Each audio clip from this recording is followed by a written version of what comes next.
Meus amados, eu saúdo a todos com a bendita e gloriosa paz do Senhor Jesus.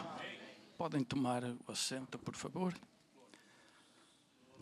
Sou grato ao Senhor nosso Deus, grato ao nosso pastor, hoje na pessoa do pastor Ismael, grato pela diretoria desta igreja.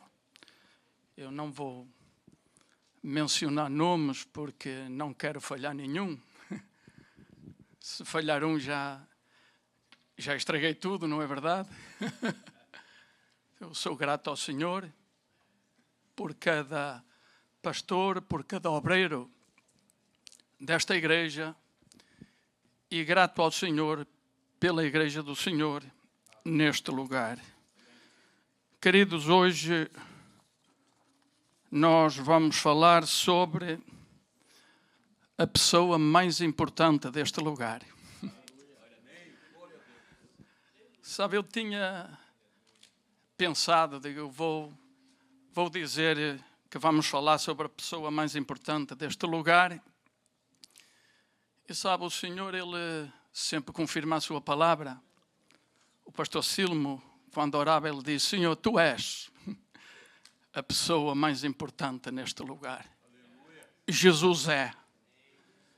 Jesus sempre será, para toda a eternidade, a pessoa mais importante neste lugar. Nós costumávamos cantar um corinho. Eu não sei se a igreja aqui conhece um corinho, se o pastor me permite, que diz assim: Jesus, Tu és a pessoa mais importante neste lugar. Jesus, Tu és a pessoa mais importante neste lugar. Rei dos reis, Senhor dos senhores, aquele que me libertou. Rei dos reis, Senhor dos senhores, aquele que me libertou. E diz ainda: Jesus, Tu és a pessoa mais importante na minha vida. Jesus, Tu és a pessoa mais importante na minha vida. Rei dos reis, Senhor dos senhores, aquele que me libertou. Rei dos reis, Senhor dos senhores, aquele que nos libertou. A Ele a honra, a glória e o louvor para todo sempre. Queridos, quando a idade passa, nós precisamos de ajuda, de uns óculos para conseguir enxergar, não é verdade? Hoje estamos estudando o estudo 805, com o tema Cristo na plenitude dos tempos. Foi compilado pelo pastor João Leno, lá de Lisboa, do meu querido Portugal, não é verdade? Eu já tive, e a minha esposa, a oportunidade de estarmos ali, há algum tempo atrás, e o nosso pastor, o pastor Joel, me deu a oportunidade, o privilégio de poder ministrar a palavra do Senhor ali naquele lugar. Foi uma bênção. E, queridos, o nosso texto áureo, ele encontra-se em Efésios capítulo 1, versos 9 e 10, que está na apostila, e diz assim: descobrindo-nos o mistério da sua vontade, segundo o seu beneplácito, que propusera em si mesmo de tornar a congregar em Cristo todas as coisas, na dispensação da plenitude dos tempos, tanto as que estão nos céus como as que estão na terra. A introdução, queridos, diz: vivemos em um tempo em que o mundo parece caminhar entre incertezas e crises. Creio que não é novidade para ninguém que realmente estamos passando essa época. E guerras, instabilidade política, tensões sociais, crises económicas e, queridos, o pior de tudo é um profundo vazio espiritual, marcando a realidade da nossa geração. Uma geração alheia de Deus, uma geração longe de Deus. E olhando, queridos, para o início desta introdução, nós podemos ver que a palavra do Senhor relata exatamente isto nos Evangelhos de Lucas, capítulo 21, dos versos 25 a 28, Mateus 24, 29 a 35 e Marcos 13, 24 a 27. E diante desse cenário cresce no coração de muitos uma pergunta silenciosa: para onde a história está caminhando? Sabe, se você falar com alguém que não conhece a Deus, não tem um relacionamento com Deus, não tem Jesus no centro da sua vida, a pessoa vê que realmente algo está acontecendo, mas ela não sabe para onde a situação está caminhando. Mas sabe, queridos, eu e você sabemos. Nós sabemos para onde tudo isto está caminhando. E Lucas, no capítulo 21, o verso 28, ele diz assim: ora, quando essas coisas começarem a acontecer, olhai para cima e levantai a vossa cabeça, porque a vossa redenção está próxima, queridos. Nós sabemos exatamente para onde a história está caminhando. Eu vou dizer para você: Jesus está voltando. Jesus está às portas. E eu e você, como igreja do Senhor, precisamos, meus queridos, estar preparados para nos encontrarmos com o Senhor nosso Deus. Ele vem buscar uma igreja santa, uma igreja pura, uma igreja que o ama, uma igreja que teme ao Senhor, uma igreja fiel, uma igreja que busca apresentar-se a Ele imaculada, porque Ele não vem buscar uma igreja qualquer. A Bíblia nos ensina que a história não é um conjunto de acontecimentos alegóricos. Queridos, provavelmente eu vou ficar muito aquém de concluir este estudo, porque ele, na verdade, é vasto. Mas eu vou procurar aquilo que falar, nós entendermos bem. O resto os irmãos vão estudar em casa, tá bom? Então a Bíblia, ela nos ensina que a história não é um conjunto de acontecimentos alegóricos. Existe um propósito divino conduzindo todas as coisas. E sabem, meus amados, nas coisas de Deus não existe o acaso. Nada acontece por acaso nas coisas de Deus, nos projetos de Deus, na palavra de Deus, naquilo que Ele tem para cumprir, Ele vai cumprir. Ele já determinou. Deus já determinou. Nada acontece por acaso. A Escritura revela que toda a história converge para uma pessoa. E essa pessoa é Jesus Cristo. Ele não é apenas parte da história. Ele é o centro da história. Ele é a história, queridos. Jesus é o centro da história. Nele encontramos o cumprimento das promessas do passado, a revelação de Deus no presente e a esperança gloriosa para o futuro. Nós não andamos por caminhos que acabam ou que não têm saída, mas sim que nos levam ao destino, queridos. Jesus é o caminho e o nosso destino é o céu. Nós estamos caminhando para a eternidade, estamos caminhando para o céu. Aqui temos problemas, temos lutas, não é verdade? Temos enfermidades, temos diversos problemas, mas lá, queridos, lá diz a Bíblia Sagrada que não haverá mais choro, não haverá mais pranto, será glória e aleluia. Nós estamos no mundo, mas caminhando para a eternidade. Nós temos um destino, queridos, e temos um caminho que precisamos traçar.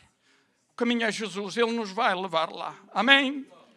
Jesus é o caminho. Agora, o primeiro ponto, queridos, é a plenitude dos tempos.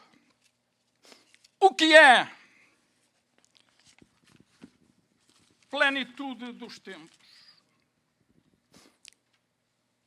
Gálatas 4:4 diz: mas vindo a plenitude dos tempos, Deus enviou o seu Filho nascido de mulher, nascido sobre a lei. Plenitude dos tempos refere-se ao momento exato. Momento exato, queridos. Nem adiantado, nem atrasado. Sabe, há um ditado português que diz que a justiça de Deus tarda, mas não falha. E isso não é verdade. A justiça de Deus vem no momento exato, na hora certa, porque Deus vem, age na hora certa, no momento certo. Então, plenitude refere-se ao momento exato, pré-determinado por Deus, para a vinda de Jesus Cristo ao mundo. Ou seja, representa o ponto culminante da história, quando o cenário religioso, político e social estava pronto para a encarnação do Filho de Deus, a revelação da humanidade. Deus não vem tarde, Deus não vem cedo, Deus vem no momento certo, momento exato. A frase indica que Jesus não nasceu por acaso. Ele não veio ao mundo por acaso, mas no tempo oportuno, no Kairos, estabelecido por Deus para o agir salvífico. Aqui na nossa apostila diz o contexto daquela época era marcado por grandes tensões políticas e espiritual. A nação de Israel vivia sob o domínio do Império Romano e Herodes governava com violência e intrigas. O poder político estava corrompido e o povo vivia debaixo da opressão, carregando em seu coração a esperança da chegada do Messias. Aqui vemos então o poder da época, o Império Romano. Ele era um império corrompido. Mas sabem, meus amados, nem tudo do Império Romano foi mau. E eu me lembrei quando estudava História da Igreja, nós estudamos sobre contribuições romanas para a vinda do Senhor Jesus. E eu fui buscar algumas. A primeira contribuição, ou as contribuições romanas, não foram de ordem teológica, mas sim estruturais e contextuais. A primeira foi paz romana, Pax Romana. O domínio romano impôs uma estabilidade política e uma paz relativa em todo o Mediterrâneo, facilitando a movimentação e a segurança, o que permitiu que a mensagem de Jesus se espalhasse posteriormente. Então, depois que Jesus veio, Jesus acendeu os discípulos. Queridos, nós sabemos que nós hoje temos automóvel, não é verdade? E alguns até têm jet privado. Eu não tenho. Mas naquela época, queridos, ou era a pé ou a cavalo, não é verdade? Então eles contribuíram com isso. A segunda contribuição é infraestruturas e estradas. A construção de uma vasta e eficiente rede de estradas romanas permitiu a rápida comunicação e deslocamento de pessoas, conectando a Judeia ao resto do Império. Terceiro foi o censo e a administração. O censo ordenado pelo imperador Augusto, mencionado no Evangelho de Lucas, foi o motivo administrativo romano que levou José e Maria a Belém, cumprindo profecias messiânicas. E uma outra foi a língua comum, queridos. Embora o latim fosse a língua oficial do Império, o grego helenístico era a língua franca amplamente utilizada e difundida, permitindo que os relatos sobre Jesus fossem lidos e compreendidos em diversas regiões. Então, nós vemos que as contribuições romanas, elas foram também de grande valor para a vinda do Senhor Jesus a essa terra. E foi neste contexto que Jesus veio ao mundo. Esse acontecimento marca um momento em que o plano de Deus se torna visível na história. A vinda de Cristo representa o cumprimento das promessas feitas anteriormente e revela que Deus estava conduzindo a história para um propósito maior. Vamos agora, queridos, falar sobre Cristo e a escatologia. Quando pensamos em escatologia, muitas vezes nossa mente se volta imediatamente para eventos futuros. Porque escatologia é, na verdade, o estudo das coisas futuras, daquilo que ainda vai acontecer. Ou seja, arrebatamento, tribulação, juízo final, ressurreição, milénio, novos céus e nova terra. Entretanto, a Bíblia nos ensina que o centro da escatologia não são os acontecimentos. É verdade. Mas a pessoa do Senhor e Salvador Jesus Cristo. Ele é o centro da escatologia. Ele é o centro da história. Daquilo que aconteceu, do que está acontecendo agora e do que vai acontecer no futuro. A escatologia bíblica não é apenas uma sequência de eventos futuros. É a revelação do senhorio de Cristo conduzindo toda a história à sua consumação. Em Hebreus capítulo 1, verso 1 e 2 diz: havendo Deus antigamente falado, muitas vezes e de muitas maneiras aos pais pelos profetas, a nós falou-nos nestes últimos dias pelo Filho, a quem constituiu herdeiro de tudo, por quem fez também o mundo. Cristo não é apenas um personagem dentro da história. Ele é a história, não é? Ele é aquele por meio de quem todas as coisas foram criadas e para quem todas as coisas existem. Portanto, a escatologia bíblica não deve ser compreendida apenas como uma sequência de acontecimentos futuros. Antes de tudo, ela é a revelação de Cristo. É o centro e o destino final da história.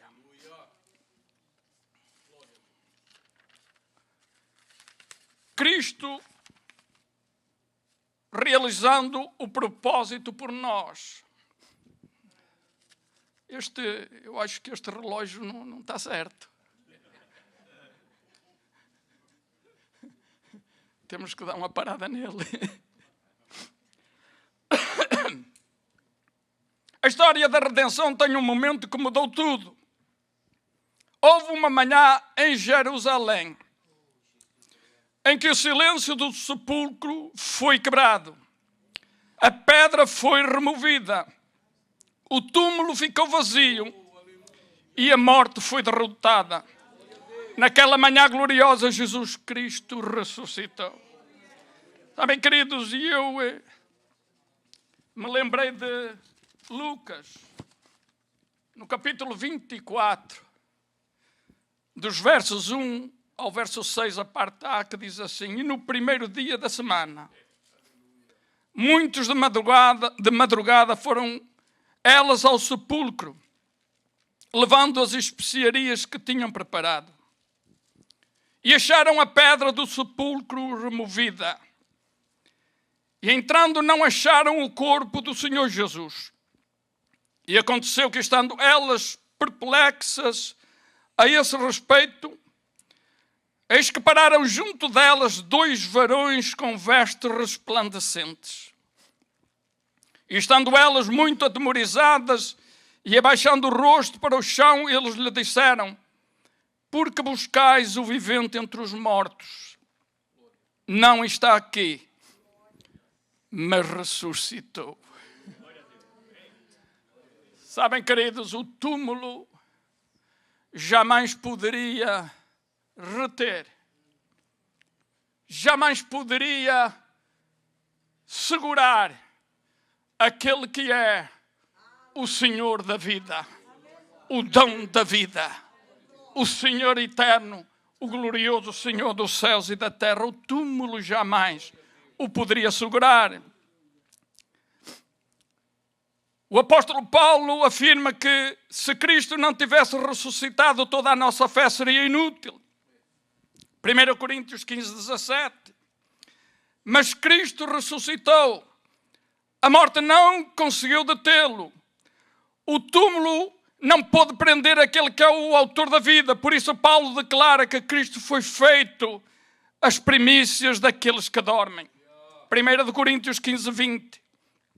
Mas agora Cristo ressuscitou dos mortos e foi feito as primícias dos que dormem. A vitória que começou no sepulcro vazio alcançará todos os santos que morrerão em Cristo Jesus. Sabem, queridos, 1 Coríntios, capítulo 15, verso 23 diz: mas cada um por sua ordem. Cristo as primícias, depois os que são de Cristo na sua vinda. Quando esse dia chegar, a morte será definitivamente derrotada. Então, eu e você, como igreja do Senhor, podemos proclamar em triunfo: onde está, ó morte, o teu aguilhão? Onde está, ó inferno, a tua vitória? Jesus venceu. Lá no Calvário, lá no túmulo, lá na cruz, quando morreu, ressuscitou. Jesus venceu a morte, venceu tudo, venceu o inferno, e Ele vai voltar para nos levar para junto dEle. Glórias ao nome do Senhor. Mas a promessa de Deus não termina na ressurreição. A redenção que Cristo conquistou é completa. O corpo que hoje é frágil, limitado e sujeito à morte será transformado pelo Senhor Jesus. Sabe, queridos, nós aqui temos enfermidades, temos debilidades. Eu creio que num momento ou noutro todos passamos por isso, ou a maior parte, não é verdade? Por enfermidades, por debilidades, enfermidades que às vezes parecem difíceis, sabem? E principalmente quando ouvimos falar de câncer, nós parece que ouvimos falar de uma sentença imediata, não é verdade? Eu, infelizmente, já passei por isso, já ouvi essa palavra. Mas sabe, o Senhor, eu creio que a minha família, a minha esposa, os meus filhos, eles ficaram mais apavorados do que eu. Não porque eles não tenham fé, não porque minha esposa não creia que o Senhor cura, que o Senhor transforma, não é verdade? Mas câncer é uma palavra que, na verdade, deixa um pouco pensativo. O meu filho mais velho, ele andou na igreja, aceitou a Jesus, mas infelizmente o mundo o alcançou, não é verdade? Mas estamos orando e crendo que Jesus o vai trazer de volta. Mas ele chamou o meu filho do meio e disse: olha, precisamos nos reunir, porque eu estive pesquisando e o papá tem 3 meses de vida. Sabe, queridos, a realidade é que ficaram preocupados. Eu fiquei calmo. Não porque eu sou o super-homem, porque não existe super-homem, não é verdade? Mas porque eu creio que Jesus, ele continua curando, ele continua transformando situações, ele é um médico por excelência, ele é o Senhor da vida, como nós já vimos aqui, e ninguém morre de antecipado, queridos, só no momento exato. E sabem, com a preocupação do meu filho, que eu tinha 3 meses de vida, já lá vão perto de 12 anos. E eu, pela graça do Senhor, ainda estou aqui.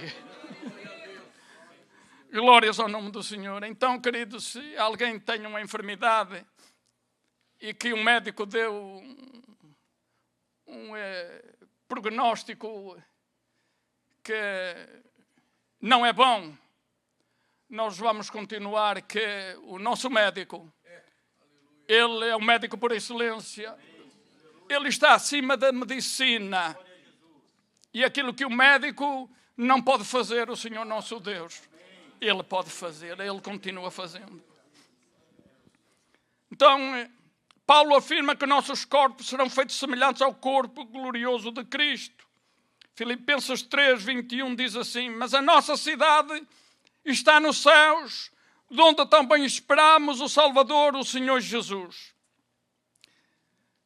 que transformará o nosso corpo abatido para ser conforme o seu corpo glorioso, segundo o seu eficaz poder, de sujeitar também a si todas as coisas.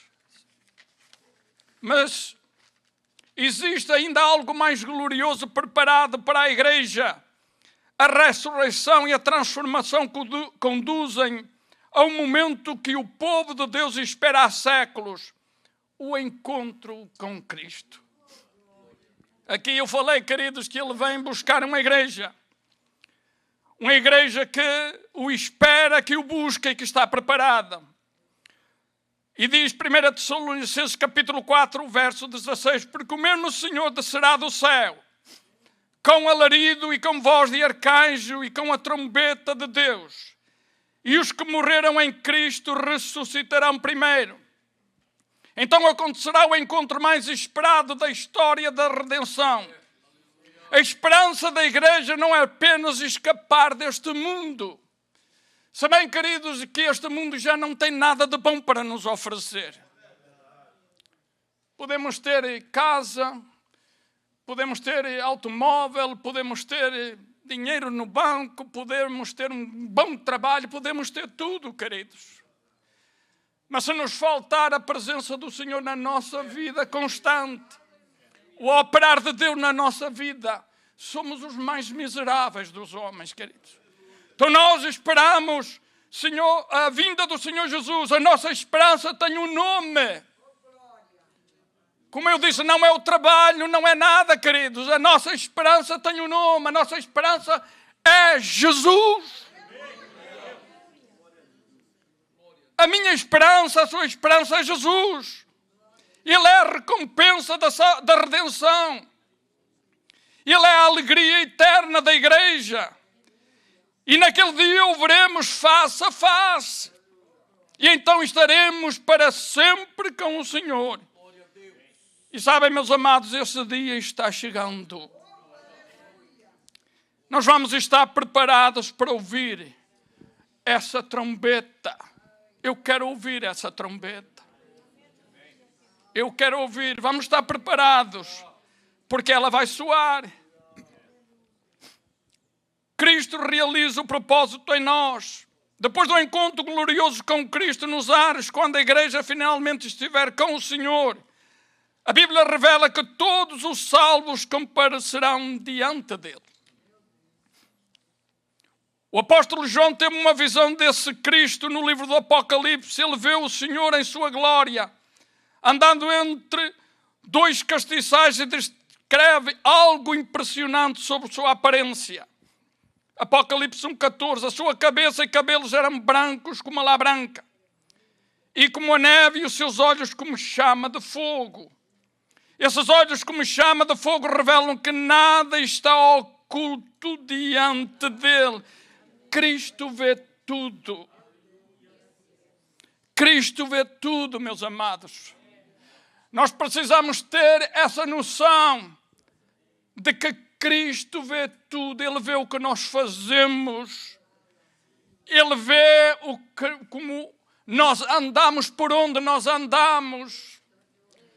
Ele vê o que nós andamos fazendo. Ele vê tudo. Ele conhece as intenções, os pensamentos e as obras de cada um. E me permite ser franco, meus amados, não adianta fingir de crente.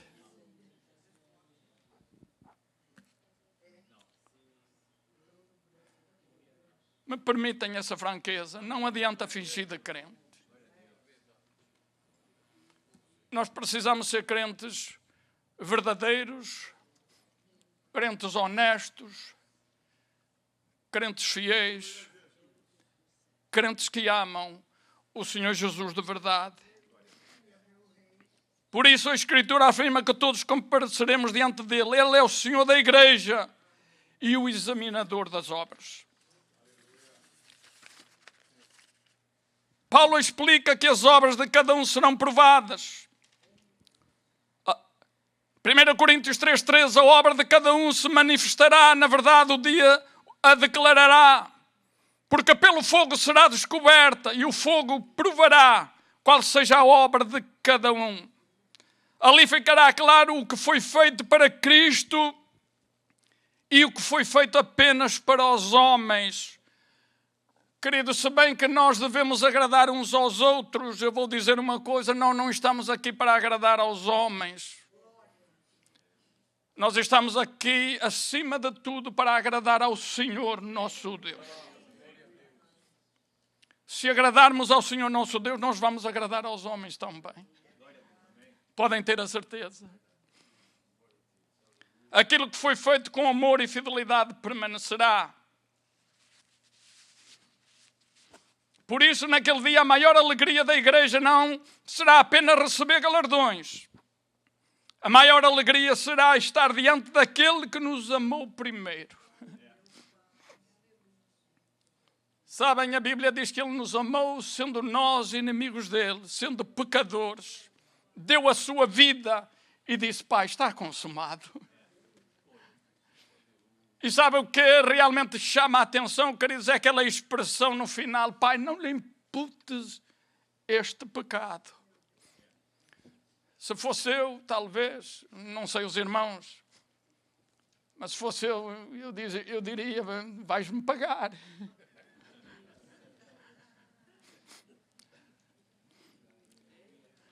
E sabe, queridos, normalmente quando nós exigimos contas é com juros e correção monetária, não é? É mais alguma coisa. Mas o Senhor Jesus, Ele deu a sua vida por mim e por você. Não querendo nós nada com Ele, sendo pecadores, inimigos de Deus. Mesmo assim, Ele deu a sua vida por mim, por você, e por isso nós estamos aqui hoje. Não porque merecemos, mas porque o nosso Deus é um Deus misericordioso e gracioso. A Ele toda a honra e glória. A Bíblia apresenta Cristo como noivo e a igreja como sua noiva. Essa linguagem aparece tanto nos evangelhos quanto nas cartas apostólicas, revelando a profundidade do relacionamento entre Cristo e o seu povo. Queridos, eu vou para a conclusão. Teríamos mais um ponto. Cristo realiza o seu propósito conosco, Cristo e o milénio. E a nossa conclusão, mas neste ponto eu gostaria apenas de falar já bem no final de Cristo realiza o seu propósito conosco, umas frases que dizem assim: com essa declaração Jesus ensinou que o reino não era apenas uma esperança futura, mas uma realidade que já começava a se manifestar através da sua pessoa e da sua obra. Sua autoridade sobre doenças, demónios, natureza e pecado revelava que o governo de Deus já estava sendo estabelecido entre os homens. E me lembrou aquela passagem descrita em Lucas capítulo 7, versos 19 a 22, em que João Batista envia 2 discípulos a Jesus. E a passagem diz assim: e João, chamando 2 dos seus discípulos, enviou-os a Jesus, dizendo: és tu aquele que havia de vir, ou esperamos outro? E quando aqueles homens chegaram junto dele, disseram: João Batista enviou-nos a perguntar-te: és tu aquele que havia de vir, ou esperamos outro? E aquilo que chama a atenção, queridos, é a resposta que o Senhor Jesus lhe deu. O Senhor Jesus podia dizer: claro que sou eu. Não tendes visto, ele não vê o que sou eu. E naquela mesma hora curou muitos de enfermidades e males, e espíritos maus, e deu vista a muitos cegos. Respondendo então Jesus disse-lhe: ide e anunciai a João o que tendes visto e ouvido. Os cegos veem, os coxos andam, os leprosos são purificados, os surdos ouvem, os mortos ressuscitam, e aos pobres anuncia-se o Evangelho. Ide dizei a João que realmente o que está acontecendo testifica de quem eu sou. Sabem, e agora sim, queridos, a nossa conclusão, que eu tenho 2 minutos para terminar.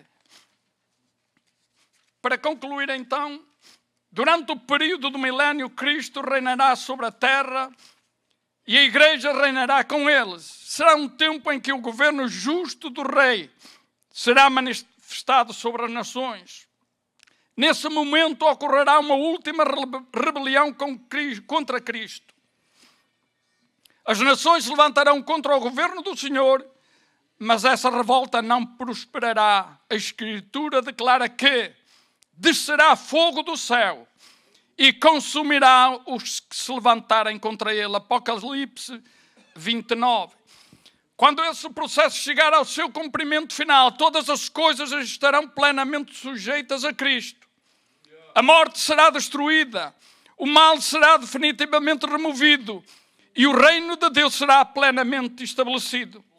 Então se manifestará a realidade eterna descrita nas Escrituras: novos céus e nova terra, onde habita a justiça.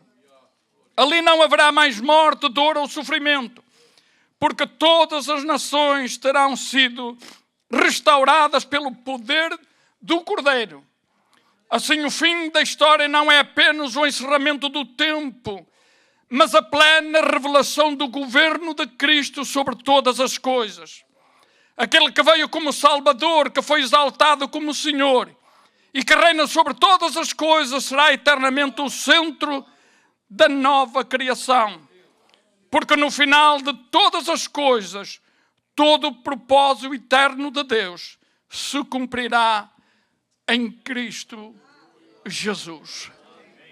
E sabem, queridos, lá não vamos ser chamados de cidadão de Portugal, cidadão do Brasil, cidadão dos Estados Unidos, cidadão de qualquer país do mundo. Lá nós vamos ser chamados cidadãos do céu, da glória do Senhor eterno. Amém?